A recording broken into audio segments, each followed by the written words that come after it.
Hello everyone, welcome back. Today I will discuss Cauchy's problem for non-linear PDEs of first order. In my previous videos I have discussed about the linear PDEs, non-linear PDEs, Cauchy's problem for linear PDE, and today's topic is Cauchy's problem for non-linear PDEs of first order. ये बहुत important topic है, net में इससे बहुत बार questions आते हैं and part C में questions आते हैं. 4.75 मार्क्स क्रेडिट होता है इनका. तो ये इम्पॉर्टेंट टॉपिक है and there is nothing different. You like जब हम लोग Cauchy's प्रॉब्लम पढ़ा था लीनियर पीडीई के लिए सेम प्रोसेस है, बस इसमें क्या होता है कि हमारे पास नॉन लीनियर पीडीई होती है. Like first assume consider a first order non linear PDE.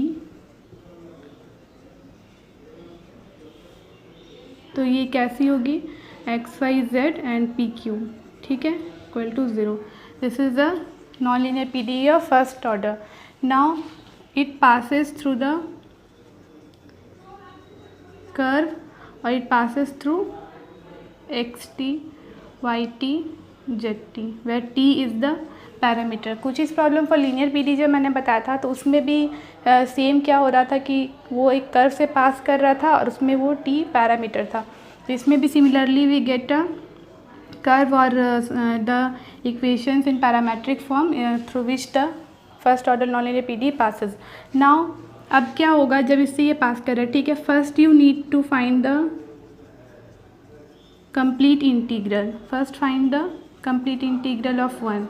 अब कंप्लीट इंटीग्रल ऑफ 1 फाइंड करने के लिए यू अप्लाई चारपीट्स मेथड, जो कि मैंने डिस्कस करा है ऑलरेडी. चारपीट्स मेथड यूज़ करके आप इसका कंप्लीट इंटीग्रल फाइंड कर लेंगे. Suppose capital F X Y Z Z A B equal to 0. Suppose this is the complete integral of equation 1, ठीक है. अब क्या करना होगा कि ये जो कंप्लीट इंटीग्रल है ये किससे पास कर रहा है, हमारे पास जो गिवन पैरामीट्रिक फॉर्म में जो भी एक्स वाई जेड की वैल्यू होगी वो हम लोग इसमें डालेंगे. तो हमें क्या मिलेगा, टी और ए बी में कोई रिलेशन मिलेगा, ठीक है. क्यों, क्योंकि जब एक्स वाई जेड को आप पैरामीट्रिक फॉर्म में पुट कर देंगे तो सब कुछ टी में आ जाएगा और दो ए और बी कॉन्स्टेंट्स है तो वो दोनों बचेंगे. You get a final relation in this form. अब क्या करना है, you have to find the envelope. Finding the envelope means eliminating the constant.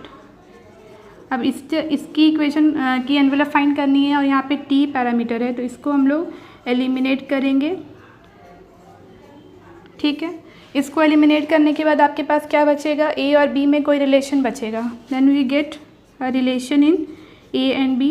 Suppose Y A B equal to 0 is the relation and from here you can find the solution of A and B. अब ये equation आ गई, इससे आप solution find करेंगे. Then in the next step you will assume B equal to phi A means as a function of A.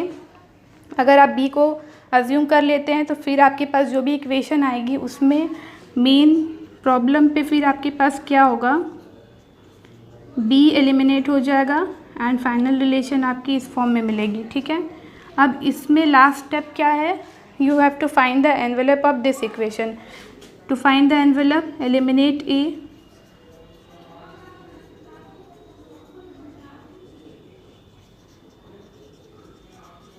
eliminate a from 6, okay.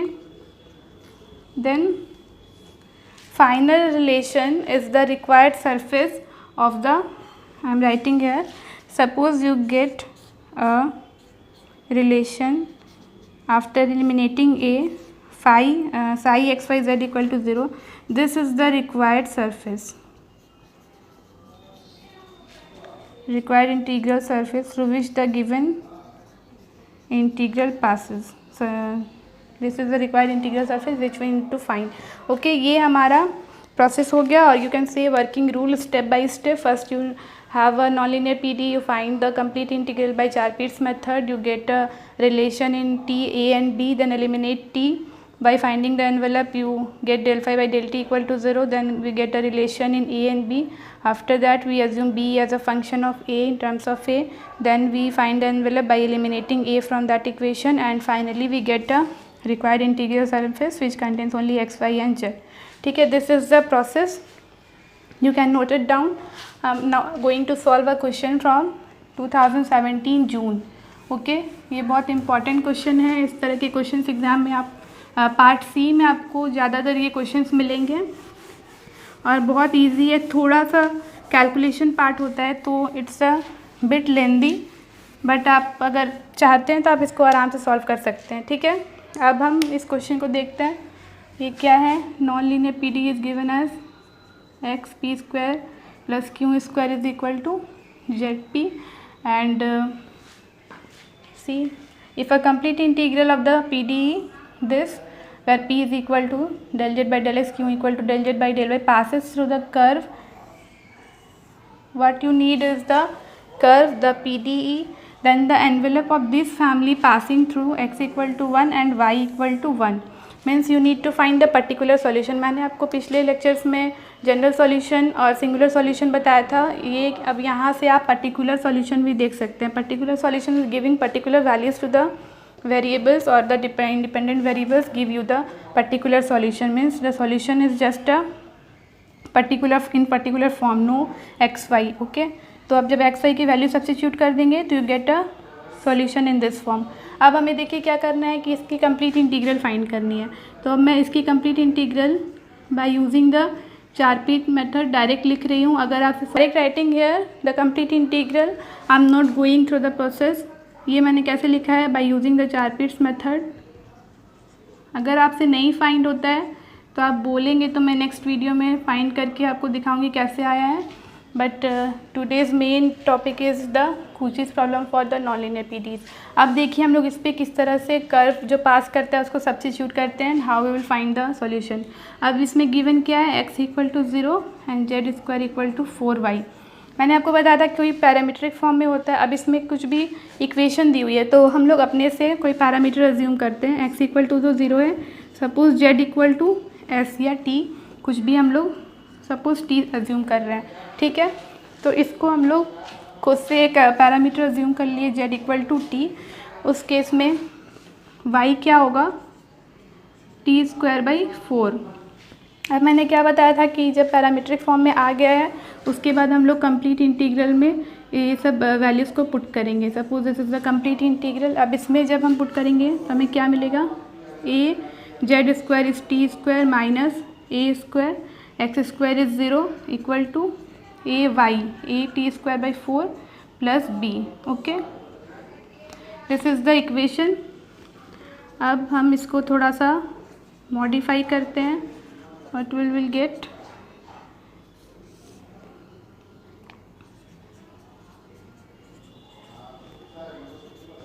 ठीक है, ये आया। अच्छा, इसके पास क्या था? ए स्क्वायर इंटू एक्स स्क्वायर तो 0 था ना, तो ये टर्म तो रहेगा नहीं हमारे पास। Only we are left with A T square. ठीक है, अब ये आप देखिए अब ये क्या बन गया है? एक quadratic equation in T square. ठीक है, A T square minus 4 root A, T square से टी बाहर आ गया रूट से, एन प्लस 4b। ये एक क्वाड्रेटिक इक्वेशन है इन टी। अब जब हम लोग क्वाड्रेटिक इक्वेशन की एनवेलप फाइंड करते हैं तो हम लोग क्या करते हैं? We equate the discriminant of this quadratic equation to 0, means we make D equal to 0। D is B square minus 4ac। You know the discriminant. तो to find the envelope find करना है, मतलब हमें टी एलिमिनेट करना है।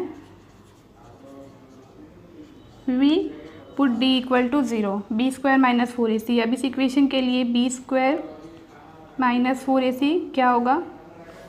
4 into A into 4b means 16ab equal to 0। Now उसके बाद मैंने क्या बताया था कि after the eliminating the parameter we get a relation in A and B and you have to find the solution of this equation. अब इस equation से हमें क्या मिल रहा है? ए इधर ए इक्वल टू 0 और बी इक्वल टू 1। यहाँ से b माइनस 1 इक्वल टू 0 करेंगे तो या तो ए 0 होगा और b इक्वल टू 1 होगा। What is the next step? b को अज्यूम करना था फाई a। ठीक है, मैं ये रब कर रही हूँ।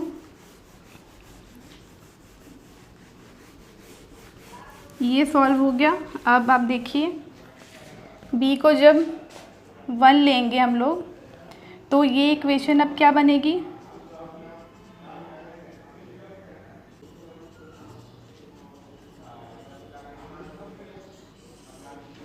ये अब आ गया, बस एक वेरिएबल बचा है ए, जिसको अब हमें लास्टली एलिमिनेट करना है, इसकी एनवेलप फाइंड करनी है। तो आप क्या करेंगे इसके लिए, सपोज बोथ साइड हमने स्क्वायर कर दिया, फिर क्या होगा,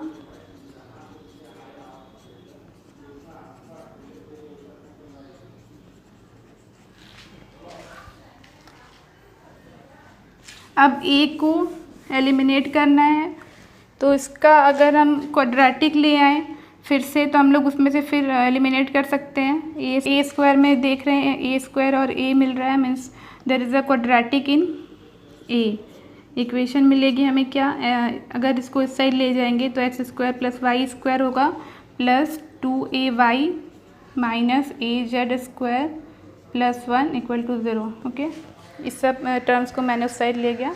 अब आप देखिए क्या हो रहा है कि ए स्क्वायर था ना, ये A square X square plus Y square, और अगर ए कॉमन लेते हैं तो 2y minus Z square plus 1 equal to 0। Finally we now see we can also write this equation as x square plus y square minus a, take the minus outside, what you will get the equation as this. Okay, now d equal to 0 gives z square minus 2y whole square minus 4ac means 4x square plus y square into 1 equal to 0। ठीक है, अब ये मिल गया। यहाँ से क्या होगा, z square minus 2y equal to, अगर ये उधर चला गया, इसका स्क्वायर हमें हटाना है, तो वो क्या आ जाएगा रूट में, तो 4 का रूट हो गया, स्क्वायर रूट 2 हो गया, और वो रूट में चला गया X square plus Y square. आपको मेनली जेड फाइंड करना है, यही एक सॉल्यूशन है आपके पास जिसे आपको निकालना है। तो जेड स्क्वायर अब क्या हो जाएगा, 2y उस साइड ले जाएंगे तो 2y plus 2 root over X square plus Y square. ठीक है, अब क्या हो रहा है कि हमें पर्टिकुलर सॉल्यूशन निकालना है किस पे, x equal to 1 and y equal to 1। Particular values given है, तो अब ये जो भी आपके पास कर्व आया है और जो भी इंटीग्रल सरफेस आई है एनवेलप, उसको आप इसमें बस कुछ नहीं करना है, 2 प्लस वाई और x को हम लोग 1 पुट कर रहे हैं। ठीक है, तो ये क्या बन गया, 2 रूट ओवर 2। अब देखिए सॉल्यूशन में कुछ इस तरह का हमें दिख रहा है, ये जेड स्क्वायर है, तो जेड को निकालने के लिए हम फिर से प्लस माइनस 2 प्लस 2 रूट करेंगे। तो एक जेड क्या आया, 2 प्लस 2 रूट 2, और एक जेड आया माइनस 2 प्लस 2 रूट 2। ठीक है, तो ये 1 से ज़्यादा ऑप्शंस करेक्ट वाला क्वेश्चन है पार्ट सी में, तो इसका option 3 and option 4 are the correct options. ऐसा क्यों हुआ, क्योंकि जब हम जेड स्क्वायर निकालें, अब जब जेड आया तो हमें स्क्वायर हटाएंगे तो plus minus root over 2 plus 2 root 2 मिला। ठीक है, तो ये प्रोसेस था, ये एक एग्जांपल था, इससे बहुत सिंपल है, बस कुछ नहीं करना है, कर्व पुट करना है, उस पैरामीटर को एलिमिनेट करना है। अगर आपको कोई क्वाड्रेटिक इक्वेशन मिलती है तो आप d इक्वल टू 0 करके उसका एनवेलप फाइंड कीजिए, और फिर एक बार उस एक पैरामीटर हटने के बाद आपको फिर एक a में मिलेगा, फिर a को भी हटाना है, फिर से आप उसको डिस्क्रिमिनेंट को 0 कर देंगे, तो आपको जेड स्क्वायर और जेड जो भी है फाइनल रिलेशन इक्वेशन मिल जाएगी, और उसके बाद आप सॉल्यूशन फाइंड कर सकते हैं। बहुत इजी क्वेश्चन था फ्रेंड्स, आज के लिए इतना ही। अगर आपको नहीं समझ में आता है तो आप पूछ सकते हैं, कोई भी डाउट हो तो। Okay, thank you for watching friends. Okay, bye.